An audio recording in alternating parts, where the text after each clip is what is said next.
You placed it there the night before, a glass of water, a pinch of salt, set beside your bed before you closed your eyes.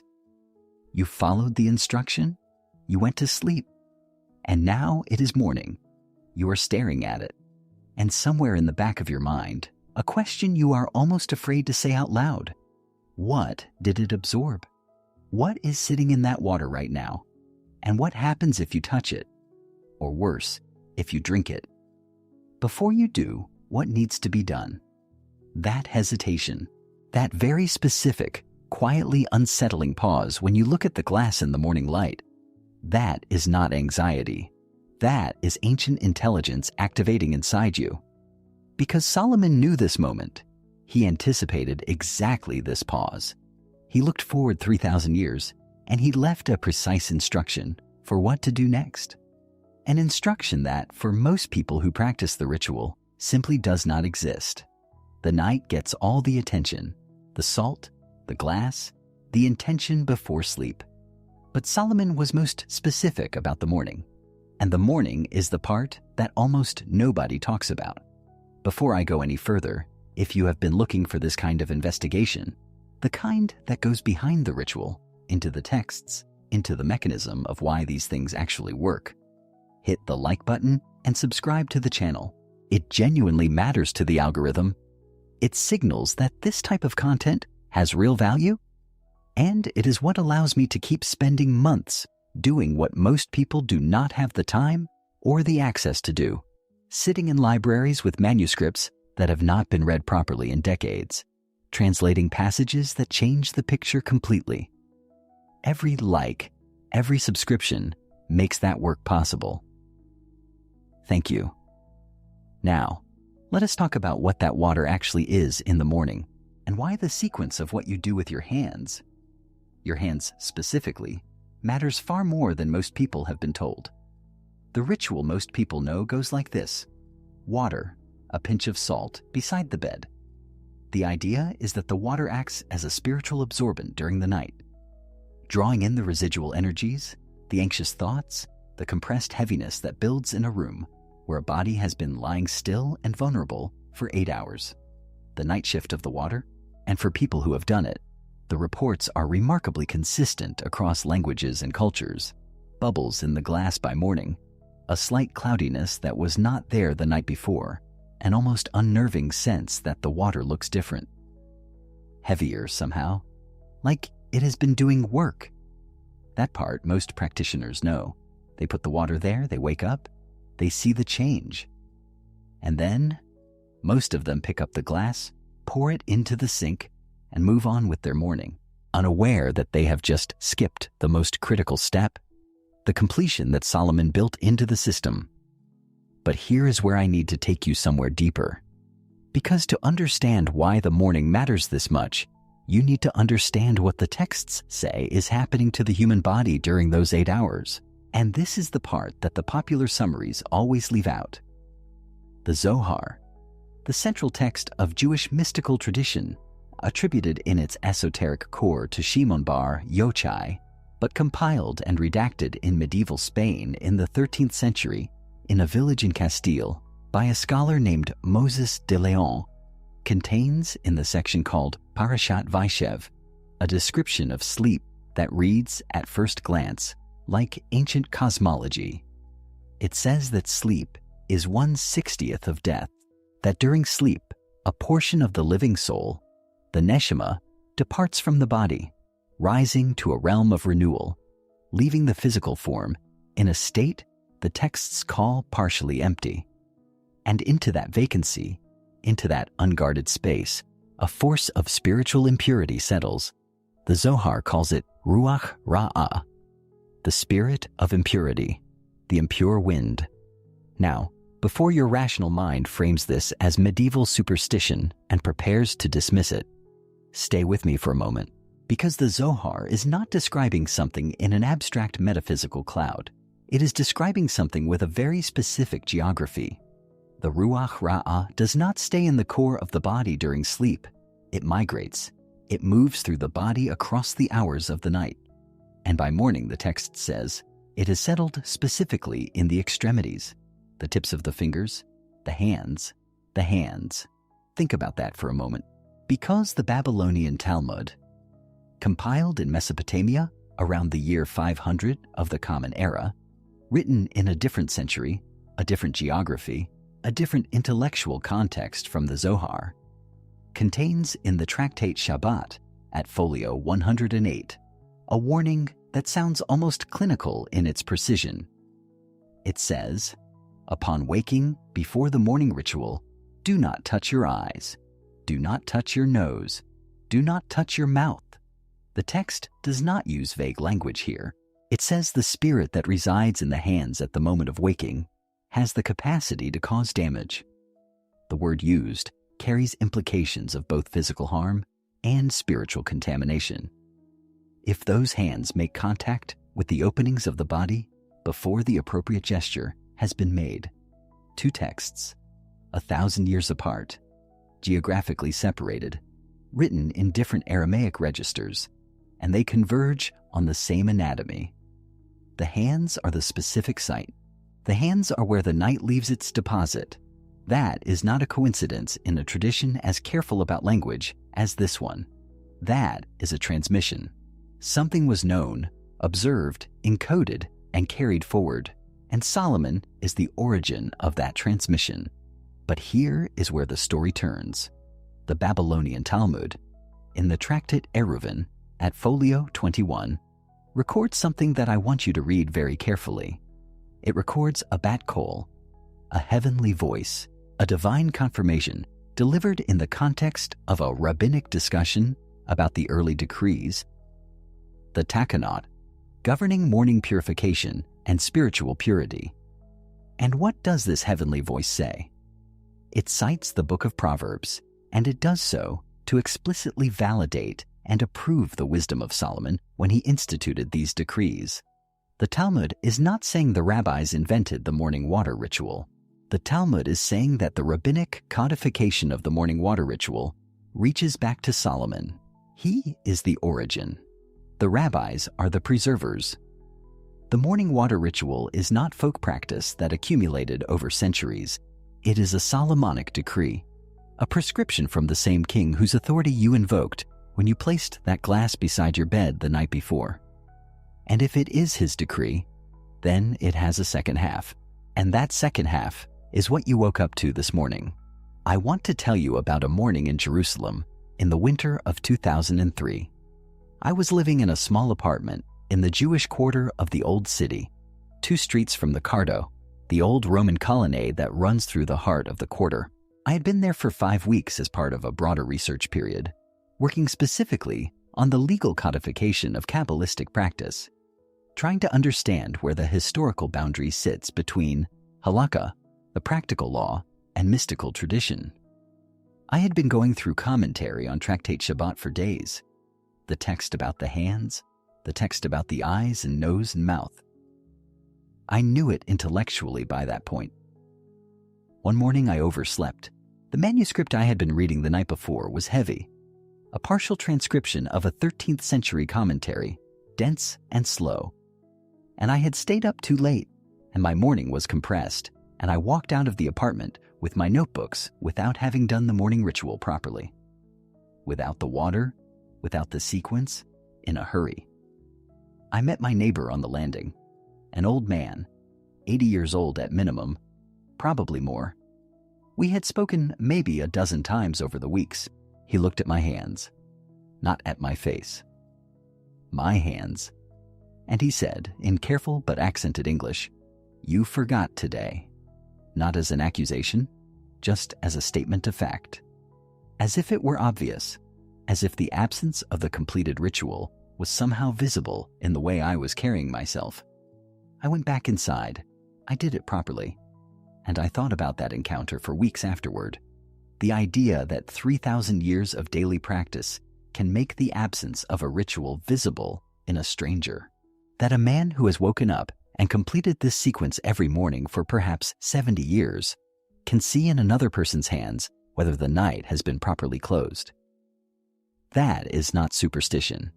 That is the kind of embodied knowledge that only 3,000 years of unbroken transmission produces. Now, let us be precise about what the prescription actually is, because Solomon was precise, and imprecision here is the difference between completing the system and leaving it open. The Shulchan Aruch, the authoritative legal code of Jewish practice, compiled by Rabbi Yosef Karo in Safed, in the land of Israel, and published in the year 1563, opens its section on the conduct of the morning in chapter 4, paragraph 2, with this: upon waking, before touching any part of the body, before speaking, before walking to another room, a person takes water and pours it 3 times over each hand, alternating. Right hand, left hand, right hand, left hand, right hand, left hand. 3 complete alternations. The instruction is not casual. The language is not vague. Why 3 times? Because the texts describe the ruach ra'ah as moving between the hands in a pattern. It retreats from the water on one hand and temporarily shelters in the other. And the alternation, repeated 3 times, is the prescription that breaks the cycle. 3 alternating pours disrupts the movement and allows the water to perform its function of removal. 3 pours. Alternating hands, in sequence, before anything else. This is Solomon's morning prescription. But your question, and I can hear it forming, is not about the hands. Your question is about the glass that has been sitting there all night, the water that has been doing its work in the dark. What do you do with that? And the reason most practitioners do not know the answer is worth understanding on its own, because the instruction about the overnight water, the water from the ritual beside the bed, exists in the tradition, and it is not obscure. But it has been systematically separated from the more popular half of the teaching. The night half became the content. The ritual of setting the water, the salt, the intention before sleep. That is what spread. That is what the videos explain, the articles describe, the social media posts repeat. But the morning half, the completion, stayed in the commentary layers, in the oral dimension of the tradition, in the stratum of practical wisdom that does not photograph well and does not make for an arresting title. So most people received half a system, and a half system, by definition, does not close. So let me give you the rest of it clearly. The water that absorbed the night is not for drinking. The texts are unambiguous about this, and not only for spiritual reasons. The Tractate Shabbat's warnings about water left uncovered overnight appear repeatedly in the Talmud, and the sages were consistently clear. Water that has rested in an open vessel, especially near a sleeping body, near the openings of the body, in the hours when the body is at its most permeable, that water has served a function. Its function is complete. To drink it would be to re-ingest what it removed. It is not for cooking. It is not for washing your face. It is not for watering the plants on your windowsill inside the house. The instruction is this: pour it out. Outside the sleeping space, toward the earth. If you have access to outdoor soil, pour it into the ground. At the base of a plant, near a tree, anywhere that the water makes direct contact with the earth. If you are in an apartment with no outdoor access, pour it into the kitchen drain, not the bathroom, not the drain near where you sleep. And let it travel down through the pipes and back toward the ground. The direction matters. The water returns to the earth. The earth receives what the night deposited. The earth is old enough and large enough to transform anything. I learned this from my mother before I had words for what it meant. She learned it from her mother, and her mother learned it from a tradition that had been practicing this in Nansuka, in Igboland, in a culture that had never read a word of the Talmud or the Zohar. Every morning before dawn, my grandmother exchanged the water from the clay pot near the threshold of the compound, not poured into the house drains, not into the cooking water, poured at the base of the outer compound wall into the red laterite soil of the Nansuka Plateau. She would do it before she spoke to anyone, before she made tea, before she did anything else. When I was 8 years old, staying with her for part of the school holiday, I asked her why. She looked at me for a moment, the way she looked at questions she considered close to obvious. Then she said, "The water of the night is not the water of the day." And she walked back inside. I did not have the vocabulary to follow that sentence until I was 29 years old, sitting in a tutorial at the School of Oriental and African Studies with a professor of Jewish studies. Not my father, who was a historian of ancient religions at University College London, but a different teacher entirely, who first showed me the passage from Tractate Shabbat, and then the passage from the Zohar about the Ruach Ra'ah and its geography in the body. I remember sitting there with the photocopy in my hand, reading it, and then sitting very still, because my grandmother's clay pot and 3,000 years of Solomonic tradition were, it turned out, saying exactly the same thing, in different languages, about the same morning, about the same water, two traditions, no documented historical contact, no shared scripture, no common ancestor they could point to, the same instruction, performed the same way, at the same hour, and this is the detail that settled it for me. Both traditions understood independently that the water needed to leave the domestic space entirely, not just poured out anywhere, removed, sent toward the ground, returned to somewhere outside the perimeter of daily life. The specific geography of the disposal was not accidental in either tradition, which means both arrived at the same conclusion. The water does not neutralize what it absorbs by being discarded. It neutralizes it by being returned to something larger, something old enough and deep enough to receive it without being damaged by it. I have spent years trying to decide what that convergence means. I am still not entirely sure, but I no longer believe it is coincidence. Parallel independent discovery of the same specific instruction, including the same specific destination for the water, is either the most remarkable anthropological coincidence in the history of ritual practice, or it is evidence that both traditions were observing the same real phenomenon and arriving at the same correct response. Now I want to do something that I think is important to do honestly, because you deserve the full picture. I want to address the reasonable skepticism directly, and then I want to show you why the skeptical answer and the Solomonic answer are not actually contradictions. Here is the skeptical argument, stated as cleanly as possible. First, the water left overnight in a glass near your bed does accumulate particulate matter. Dust, biological particles released from skin and breath, airborne matter from the room. This is real. It is measurable. The instruction not to drink that water is, from a purely hygienic standpoint, correct. And the instruction to pour it outside, rather than storing it in the house, is also, from a practical standpoint, reasonable. None of this requires a spiritual framework. The ancient sages observed a real phenomenon, encoded the correct behavioral response, and wrapped it in a metaphysical language that made the instruction memorable and transmissible. Second, the bubbles and cloudiness that some people observe in the glass in the morning have a simple physical explanation. Dissolved gases, primarily oxygen and carbon dioxide, come out of solution as the water reaches room temperature after being poured from a colder tap. The glass was not absorbing spiritual negativity. It was doing what water does at room temperature.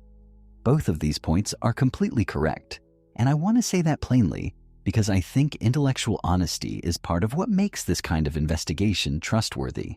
I am not going to argue that the glass of water beside your bed is absorbing things that require a spiritual rather than a physical explanation. The physical explanation is real. What I am going to argue is that the physical explanation and the Solomonic prescription are not alternatives. They are not competing answers to the same question.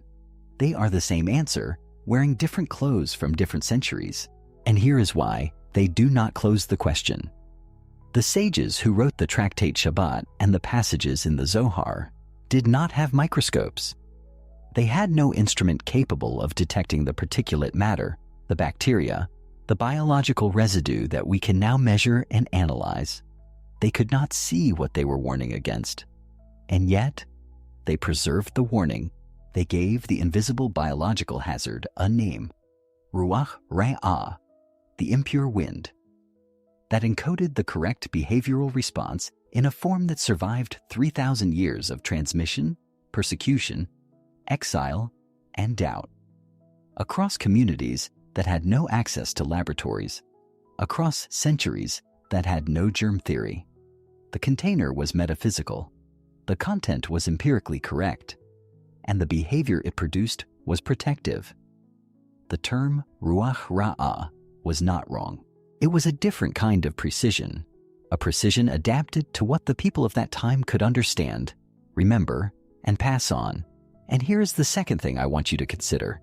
Because there is a body of modern psychological research, clinical research, peer-reviewed, coming from clinical psychologists who work with patients experiencing chronic nighttime anxiety and severe recurring nightmares, that documents something that I find genuinely extraordinary.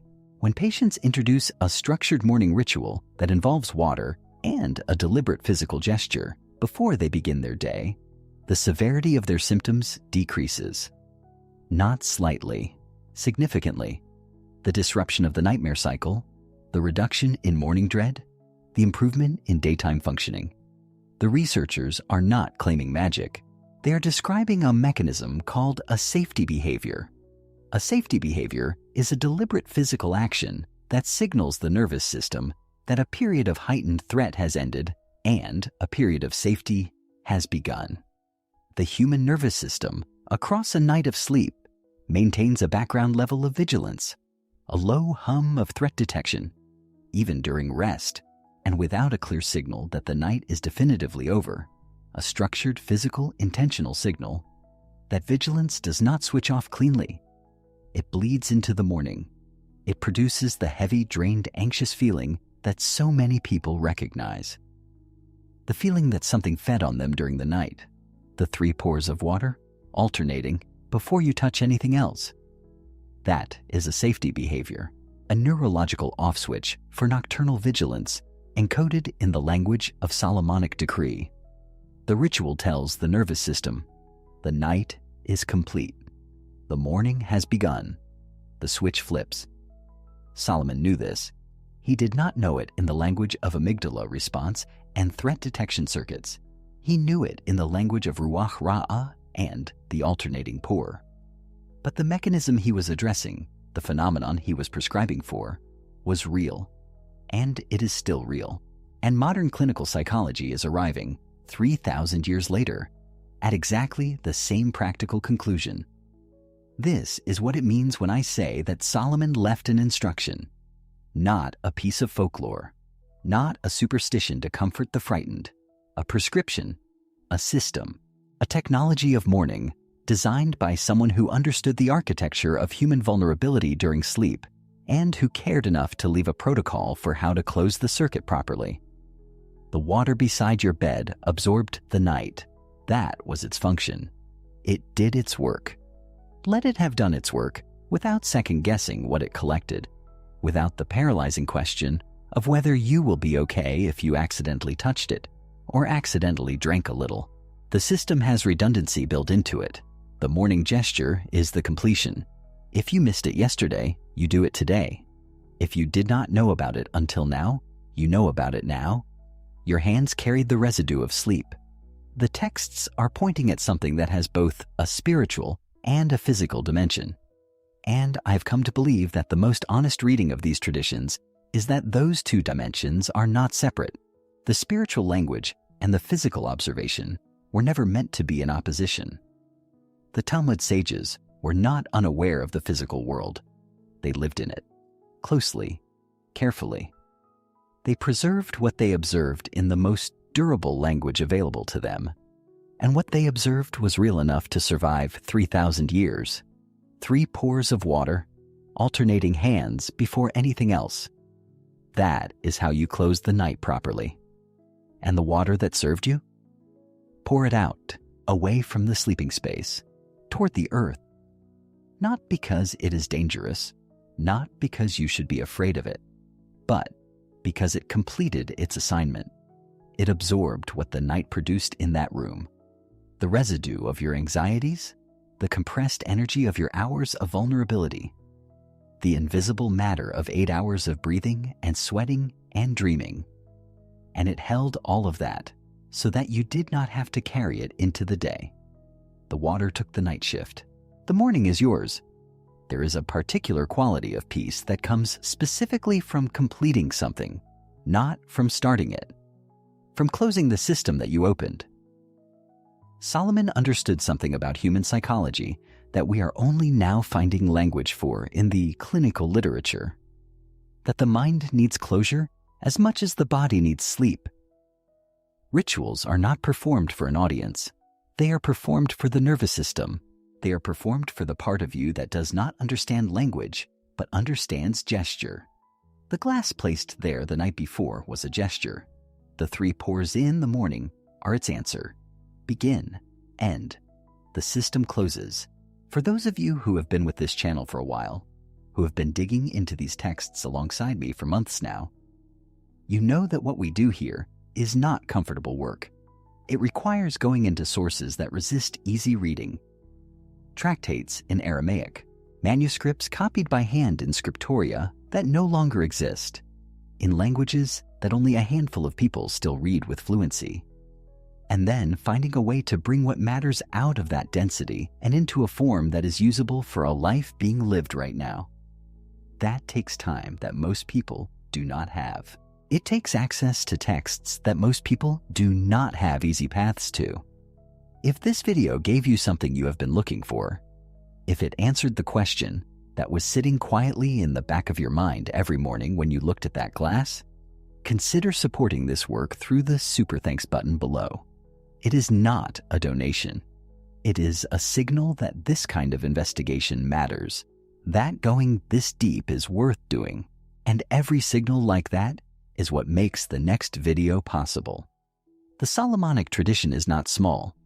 There is a great deal more to uncover, and I want to close with a question, because the comments on these videos have become something I genuinely look forward to in a way I did not anticipate when I started this channel. You know more than you think you do. You carry traditions that the academic literature has not caught up to, and sometimes the comment section is the most valuable research I do all week. So tell me this, when you placed the water beside your bed for the first time, what made you hesitate? Was it the fear of what it might absorb? Was it a grandmother's warning replaying in your memory? Was it something you read? Or something someone told you? Or something that felt, without explanation, correct? Or was it an instinct that had no source you could name? Just a quiet sense that the night has rules, and you were only beginning to learn them? Tell me in the comments. Tell me what you remember, because I suspect that many of you have versions of the clay pot by the threshold, of the grandmother who poured the overnight water into the soil before dawn, of the gesture passed down without full explanation, holding more than the person who passed it knew. And I am collecting those accounts because they are evidence. Evidence that the transmission Solomon began did not stay in the tractates and the codices. It traveled, it changed languages, it changed containers, and it arrived here, in you, still intact. The water absorbs the night. The dawn completes the decree. Solomon, 3,000 years ago, knew you would be standing here this morning, looking at that glass, wondering what to do next. He left you an answer. You now have it whole.